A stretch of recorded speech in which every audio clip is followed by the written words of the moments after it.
तो राम राम ने सीताराम बधा दायरा ने गुड मॉर्निंग जय वसराज। तो आपणे आज ब्लॉग उतारवानुं चालू कर्युं तो अटाणे 10:15 जेवुं थयुं छे अने ब्लॉग उतारीए आपणे। तो आज आपणे खेतरनो ब्लॉग उतारवानो छे अने आपणे खेतरमां वावेतरमां छे जीरुं अने जीरुं पण आपणे बताववानुं छे अने आ आपणुं जीरुं है।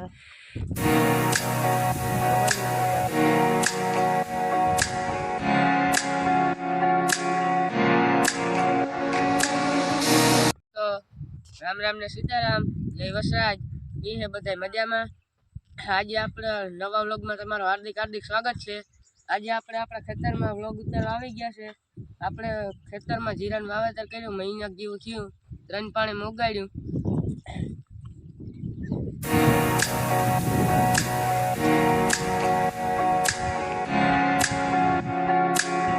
અને અત્યારે આપણા જીરાને ફુવારી મૂકવીશ 15-20 દી ખમીને।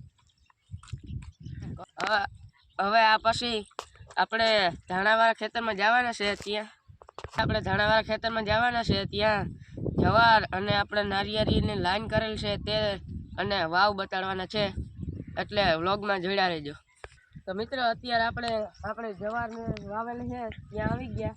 તમે અમારી જવાર જોઈ શકો છો, 2.5-3 વીઘાનું વાવેતર છે અને એના મેરા જ ધાણાનું વાવેતર કર્યું। જોઈ શકો છો તમે ધાણા। પછી આકોર આપણે નારિયેળીની લાઈન કરેલ છે।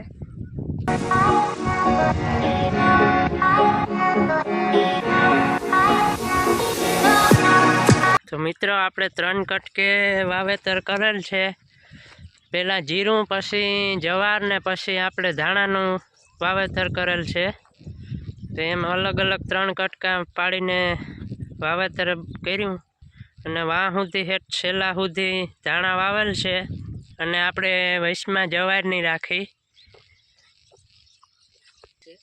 એ અત્યારે અમે વાવી જઈએ છીએ અને વાવનું દ્રશ્ય દેખાડ્યું આપણે બધું બોર ને વાવનું બધું।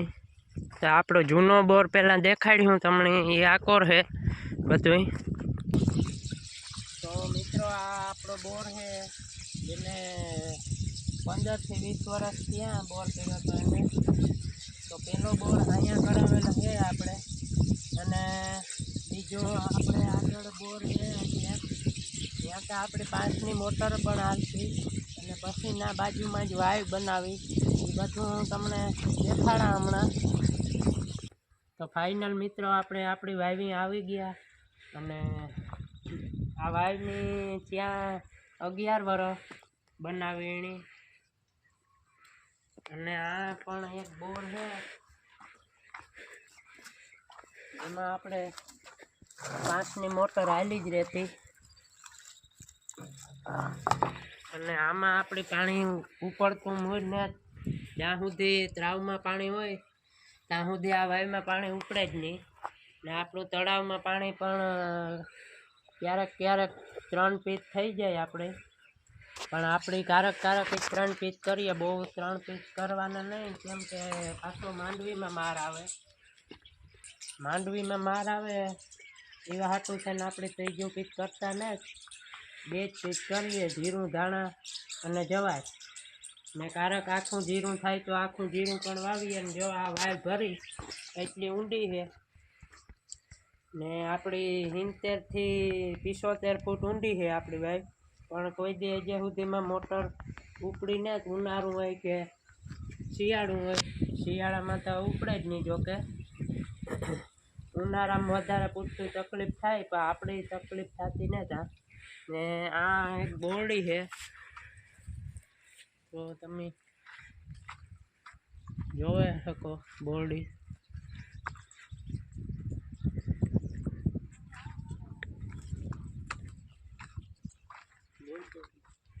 તો મિત્ર આપણી બોરડી છે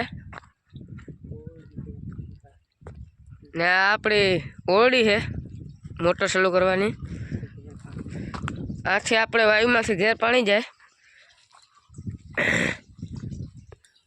અને મિત્રો આ બાવળા આપણે રાખેલા છે કેમ કે અહીંયા આપણી બધું પાણી મેં વરસે ત્યારે બધું પાણી ભેગું થઈને ના જ આવે આપણી સેલ, તો આ ધોવાઈ ન જાય એવા હાટું આપણે બાવળા રાખેલ છે કે ધોવાય નહીં ને પાણી નીકળે છે. આપણે વ્યક્તિ ઓલું કરેલ છે ત્યાંથી પાણી સીધું રોડી સડે જાય એ કંઈ વાંધો ને તો આજે આપણે જવાનું છે મામાદેવના મંદિરે અને નારિયેળ વધારવાનું બાકી છે તે બધું આમાં હું તમને બતાવીશ.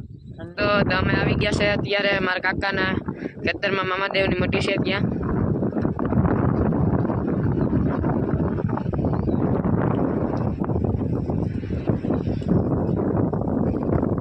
અહીંયા પણ આપણે એક નારિયેળ ને અગરબત્તી કરવાની હતી.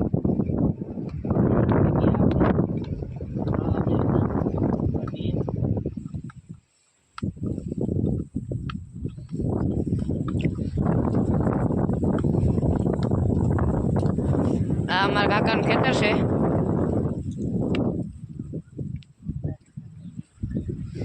ને વાવેતરમાં જીરું છે. જીરું બહુ સારું ઉગ્યું.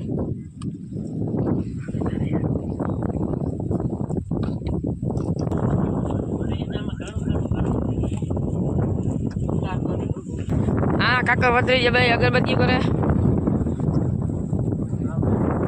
પવન બહુ છે એટલે અગરબત્તી ઘડીકમાં થતી ને.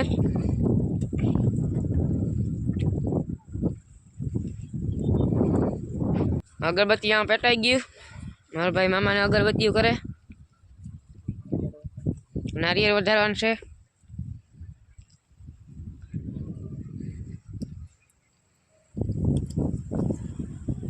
જય મામા. આપણે નારિયેળ વધારીએ. નામ લે નારિયેળ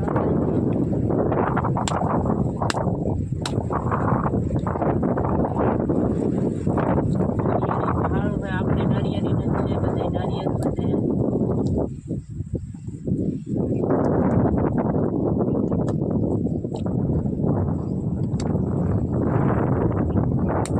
તમારા મોટા ભાઈ નારિયેળ વધારી લીધું. કસેલિયું કાઢે.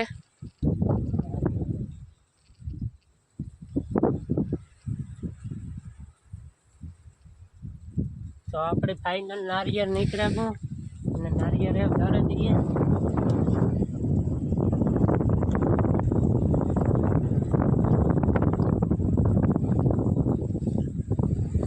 તો આપણું આ કામ અને આ આપણો કાકો છે ભત્રીજો. આવા જ વિડીયો તમને જોવા માટે મોજ કરાવતા રહેજો. ચેનલને સબસ્ક્રાઇબ કરજો. જો આપણો આ વિડીયો તમને ગમ્યો હોય તો તેને લાઈક શેર અને સબસ્ક્રાઈબ કરજો અને જોવાનું ભૂલતા નહીં. કાયમી આપણો એક વિડીયો અપલોડ થશે તો જોવાનું ન ભૂલતા. અને આગલા બ્લોગમાં મળીએ આપણે.